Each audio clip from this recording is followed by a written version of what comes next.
Our order is all about empowering people, about people finding their personal power and using it to take charge of their life and steer it in the direction that they want it to go. Because that's what the warrior is all about. It's about doing a fearless inventory of everything you are and then using all of that information to do just that, to take charge of your life, to steer it in its direction.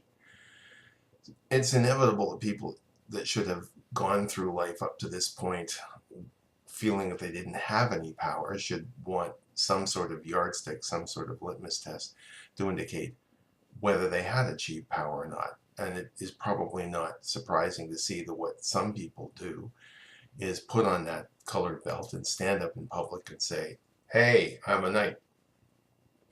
And it's clear that what they expect to have happen is for the marching band to show up with the banners and balloons and the crowd to break out in applause and the people to bow down and acknowledge their achievement.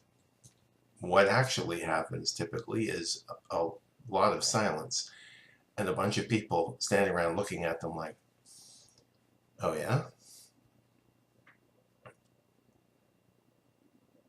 That colored belt isn't an indication of power. It isn't a badge of rank that has earned you respect. Respect has to be earned.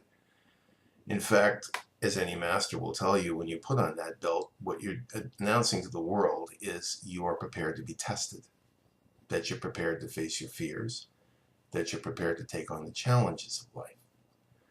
The true indication of power is whether you are taking charge of your life, whether things are starting to go in a direction that you want them to, whether you're starting to experience synchronicity, that is to say, all of the things that you need to happen, want to happen, are lining up and starting to click. The test of power is the achievement. And I absolutely guarantee you that if you start taking charge of your life and you start seeing those kind of results, people will notice and people will respect. So never mind the colored belts. Go out there and be glorious. Thanks for listening.